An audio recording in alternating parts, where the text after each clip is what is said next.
Dengue জ্বরে এখন পর্যন্ত এবছর ৯৮ জন মারা গেছে। এখনো প্রতিদিন ডেঙ্গু জ্বরে আক্রান্ত হয়ে নতুন রোগী ভর্তি হচ্ছেন হাসপাতালগুলোতে। চিকিৎসকরা বলছেন জ্বর হলে ৩ দিনের মধ্যে ডেঙ্গু টেস্ট করানো জরুরি। আর বিশেষজ্ঞরা বলছেন সেপ্টেম্বর মাসে ডেঙ্গু রোগী বেড়ে যেতে পারে ৩ থেকে ৪ গুণ। বিস্তারিত সুমন মাহমুদের প্রতিবেদনে।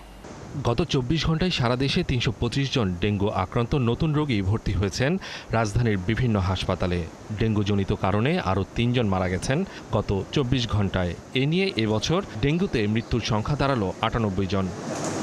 স্পেশাল আপনার মানে মজার কিছু, তাই আমার সিক্রেট ম্যাগি স্বাদে ম্যাজিক ফ্রম নেসলে।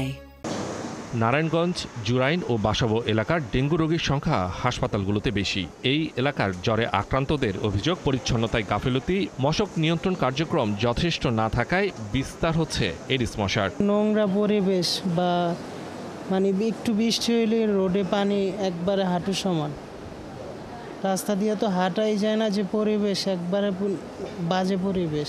কালকে আবার টেস্ট করতে আইছিলাম, টেস্ট করে দিই যে আমার রক্তের প্লাটিনের মাত্র ৫৪ হয়ে গেছে, ১ লাখে কমে গেছে। খুব জ্বর ছিল, তো বমি ছিল, তো এরপর হসপিটালে আনছে, আনার পর ডাক্তাররা দেখে যে অবস্থা খারাপ, তো পরে ভর্তি করছে।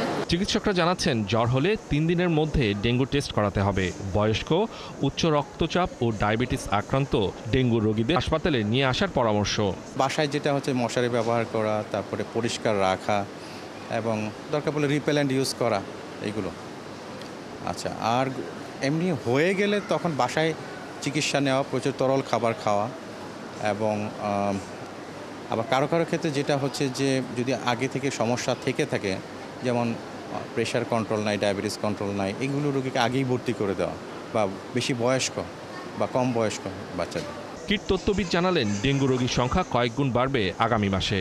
এখনই সতর্ক না হলে সামনের দিনগুলোতে আরও ভয়াবহ পরিস্থিতির শঙ্কা করছেন তারা। বাংলাদেশের প্রায় প্রতিটি জেলাতেই এই মাসে, বিশেষ করে আগস্ট এবং সেপ্টেম্বরে ডেঙ্গু জুলাইয়ের তুলনায় ২ গুণ বা ৩ গুণ হওয়ার একটি ঝুঁকি আছে।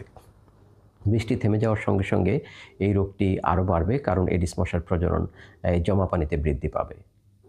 যেটি করণীয় সেটি হচ্ছে যে এডিস মশা বাহিত রোগ নিয়ন্ত্রণের মূল বিষয় হচ্ছে এডিস মশাকে নিয়ন্ত্রণ করা।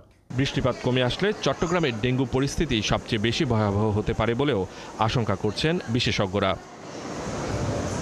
সুমন মাহমুদ, ৭১, ঢাকা।